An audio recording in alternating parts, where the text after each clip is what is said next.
Bismillahirrahmanirrahim. Assalamualaikum warahmatullahi wabarakatuh. Izin memperkenalkan diri, nama saya Najla Tanjiah dari kelas MKS 5D, dan di sini saya akan membahas mengenai Moderated Regression Analysis atau MRA.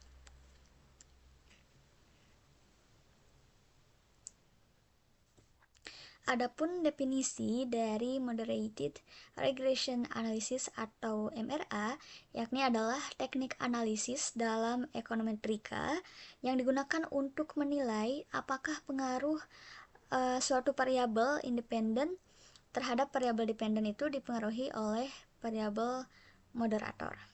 Adapun variabel moderator adalah variabel ketiga yang memperkuat atau memperlemah hubungan antara variabel independen dan dependen. Selanjutnya, yakni fungsi MRA adalah untuk melihat signifikansi pengaruh individual dari variabel-variabel bebas dalam model terhadap variabel dependennya. Dengan melakukan pengujian ini, nilai-nilai statistik setiap variabel bebas.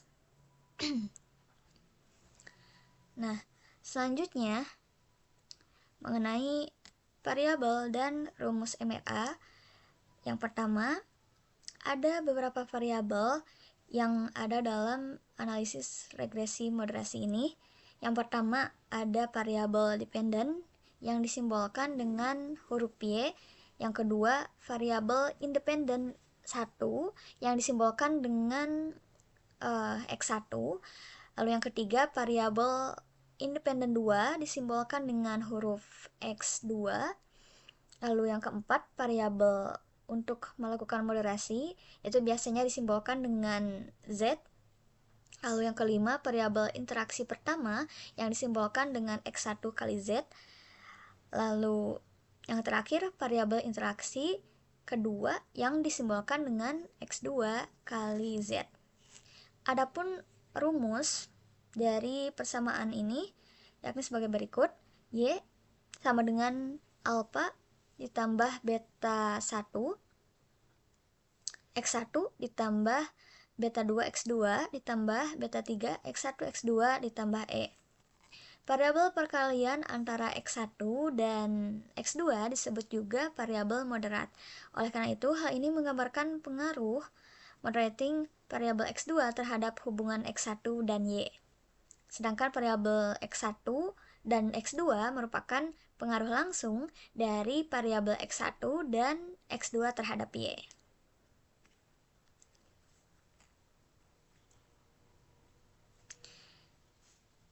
Nah, selanjutnya mengenai langkah-langkah MRA, yakni di sini saya mencantumkan beberapa langkah-langkah dalam analisis regresi moderasi ini, yakni yang pertama, identifikasi variabel. Nah, tentunya sebelum kita melakukan persamaan regresi, kemudian menambahkan dan lain sebagainya, kita harus mengidentifikasi terlebih dahulu komponen-komponen variabel apa saja yang akan kita cantumkan dalam pengujian ini. Di antaranya seperti variabel independen atau X, lalu variabel dependen atau Y, kemudian variabel moderator atau M. Nah, setelah itu selanjutnya melakukan persamaan regresi dasar. Nah, dengan cara membuat persamaan regresi sederhana antara variabel independen atau X dan variabel dependen atau Y dengan rumus Y sama dengan beta 0 ditambah beta 1 X ditambah E. Selanjutnya menambahkan variabel. Nah, untuk menambahkan variabel ini dengan cara menambahkan variabel moderator atau M ke dalam persamaan regresi yang tadi. Setelah kita melakukan regresi dasar sederhana, selanjutnya kita menambahkan variabel M dengan rumus Y sama dengan beta 0 ditambah beta 1 X ditambah beta 2 M ditambah beta 3 X kurangi M ditambah E. Nah, setelah itu melakukan interpretasi koefisiennya. Nah, jika koefisien interaksi B3 signifikan secara statistik, variabel moderator memiliki pengaruh yang signifikan pada hubungan antara variabel independen dan dependen. Nah, jika beta 3 berpengaruh positif, maka dapat dikatakan moderator memperkuat hubungan antar variabel X dan Y.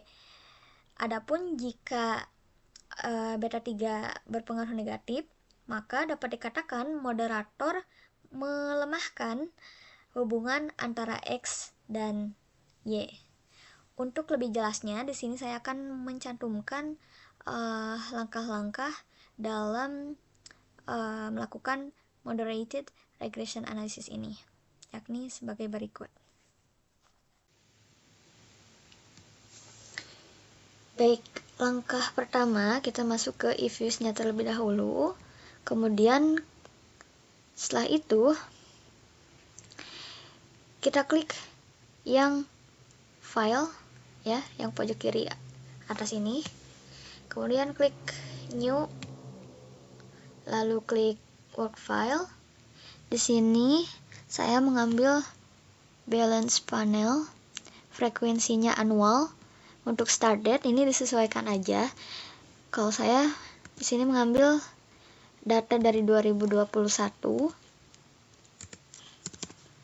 sampai 2023 ya. Untuk cross sectionnya di sini saya mengambil 15 untuk cross section. Nah, setelah itu klik OK. Nah, tampilannya akan seperti ini. Selanjutnya kita import data yang telah kita olah di Excel dengan cara klik import from file. Nah, masukin data yang udah diolah di Excel, ini yang ini, kemudian klik open. Kita klik next, kemudian finish, klik no. Nah, tampilannya akan seperti ini. Nah, di sini kan udah ada ya, X1-nya, X2-nya, Y1, Y2. Nah, selanjutnya kita mencari variabel interaksi dengan cara mengkalikan M dengan X1. Oh ya, sebelum itu kita rename dulu yang X2 ini, kita klik, lalu klik kanan, klik open. Klik kanan. Oh ya, untuk merename itu klik rename ya. Rename. Kemudian kita rename M, klik OK. Nah, ini kan udah ada M-nya, X1, Y1, Y2. Setelah itu kita mencari variabel interaksinya. Nah, variabel interaksinya itu antara M dikali dengan X1. Dengan cara kita klik quick, lalu generate series. Kemudian kita masukkan rumus M X1 sama dengan spasi M bintang X1. Klik OK. Nah, di sini sudah ada MX1-nya. Setelah itu, setelah kita menemukan variabel interaksi, selanjutnya diregresi seperti regresi linier berganda dengan cara klik quick, kemudian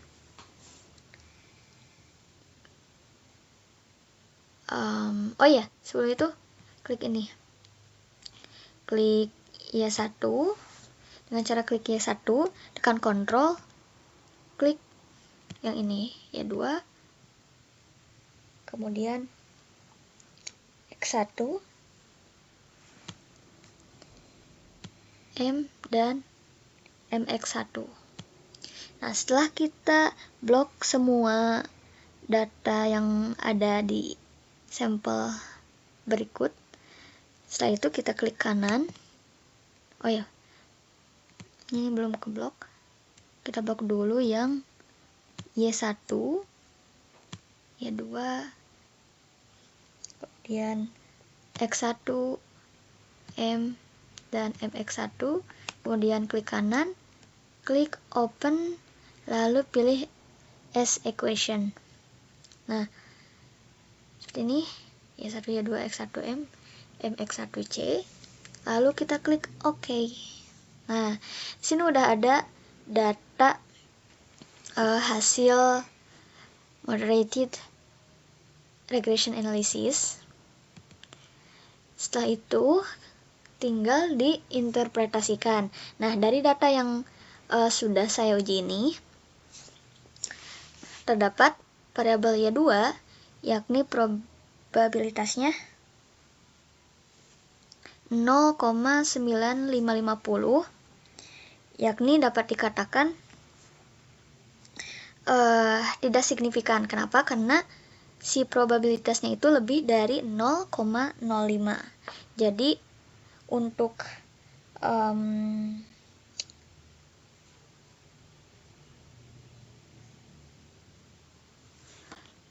Y2 ini tidak signifikan atau tidak berpengaruh si moderasinya. Lalu untuk yang X1 didapati si probabilitasnya itu 0,8115, atau dengan kata lain si X1-nya ini sama seperti Y2, yakni tidak signifikan karena lebih dari 0,05. Selanjutnya untuk variabel M, moderasi, didapati probabilitasnya 0,00007, yang dapat dikatakan bahwa si variabel M ini signifikan. Kenapa? Karena kurang dari 0,05. Nah,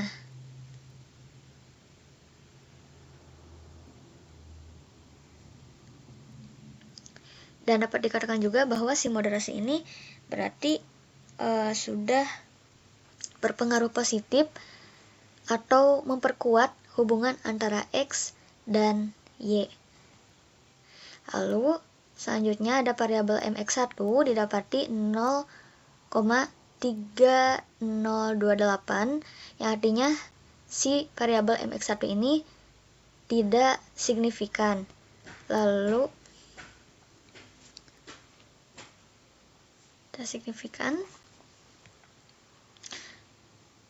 Selanjutnya untuk R2 ini didapati 0,601809,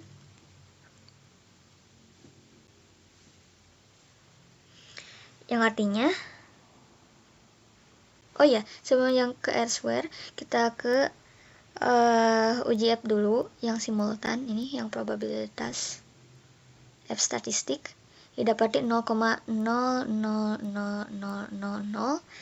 yang artinya kurang dari 0,5. Jadi si variabel X secara bersamaan berpengaruh terhadap variabel Y. Kemudian yang terakhir, hasil dari R2 didapati 0,601809.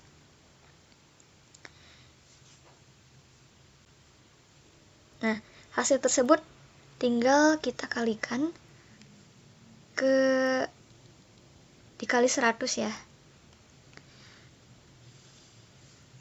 0,601809 kali 100 itu 60,18%. Nah, jadi hasil R2-nya itu 60,18%, yang artinya nilai adjusted R2-nya sangat tinggi dan penelitiannya sangat bagus. Selanjutnya kita masuk ke uji asumsi klasik, yakni yang pertama uji normalitas. Setelah didapati hasil regresinya, kita klik view, kemudian yang residual diagnostik, pilih yang histogram normality test. Nah, ini hasil dari uji normalitasnya. Untuk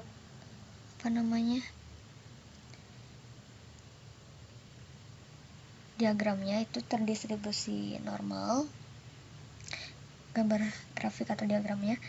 Kemudian untuk hasil dari Jar-Quebera probability itu didapati 0,569967, yang artinya lebih dari 0,05, atau secara statistik Jar-Quebera probability-nya ini dikatakan normal.